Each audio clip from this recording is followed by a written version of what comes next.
Hello. So this is the intro video for the first week of the semester in comparative public budgeting. What we will do in this class is we will examine how governments around the world make decisions on revenue and spending, which factors primarily determine those decisions, such as the economy, politics, group politics, lobbying, and the likes, which constraints governments face in making the decisions, in meeting their citizens' interests when it comes to designing a budget. And we will investigate how quickly governments can change their known ways, their approaches to budgeting. The reason examining these issues allows us to evaluate standard models of comparative public budgeting. And we'll talk about what those models are and how we should think, at least in theory, about budgeting. By seeing whether experiences validate or refine existing models, we will also be able to generalize certain experiences, meaning we can see whether what works in France will work in Indonesia, and we can see whether what works in Egypt will work in Canada. Those kinds of comparisons ultimately will allow us to discuss whether there are better ways of allocating budgets in certain circumstances to better meet the needs of a particular citizenship. Again, the needs will be defined by socially, historically, culturally determined norms and values in each particular circumstance. So not every country shares the same values and priorities. So we have to be mindful of that, and we will be mindful of that.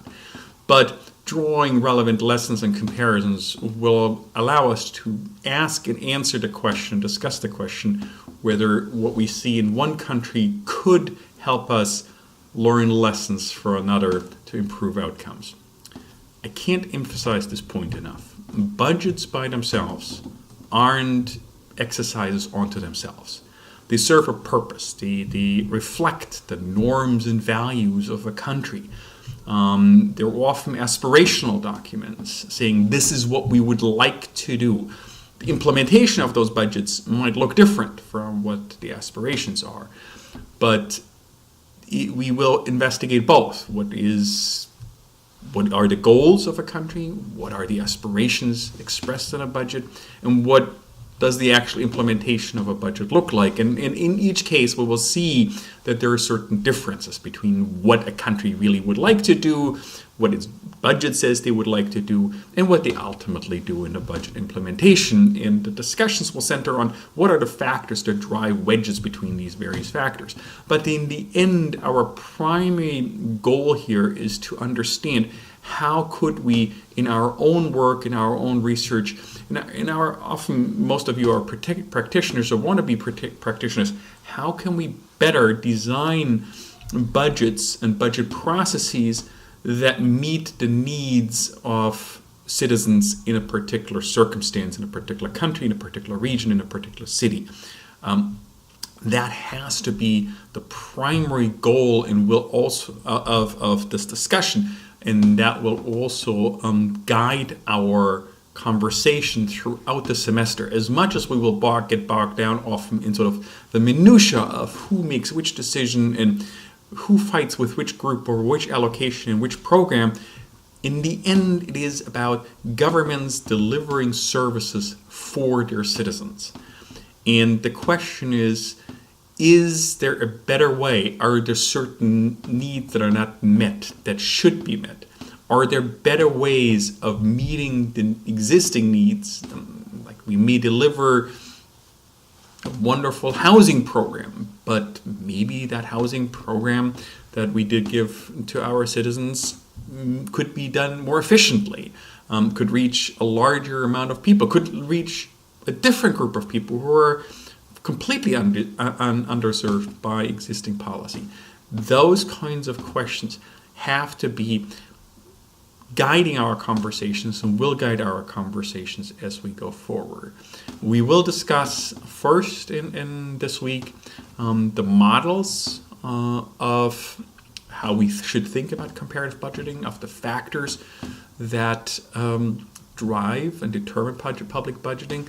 You got to remember, like when you think about budgets, the spending and the revenue side, there's many things you can think of that could determine those. And if we just sort of throw the door open and say, like, here, let's talk about all the things we can think of that determine such budgets, our conversations will be rather unfocused. We will then hence discuss first sort of the theoretical models, what are sort of the public administration models that tell us which factors are most important in guiding public budgets, both the spending and the revenue side, and ultimately the gap between the deficits or surpluses.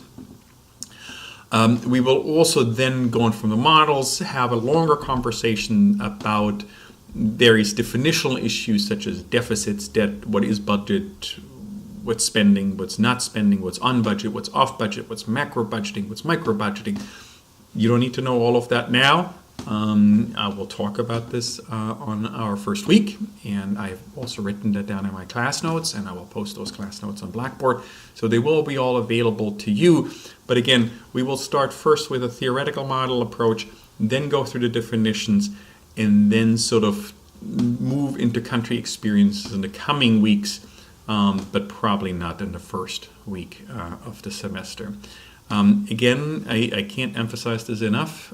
If you have questions, you can't access material on Blackboard, you can't access Blackboard, or materials doesn't show, including the videos I post. If they don't show, please reach out to me.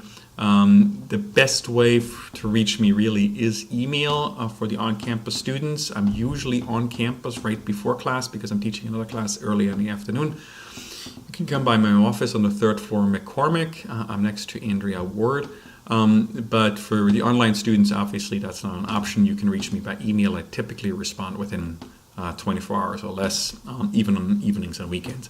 My email address again is christian.weller@umb.edu, and that's Christian, CHRISTIAN.Weller, WELLER,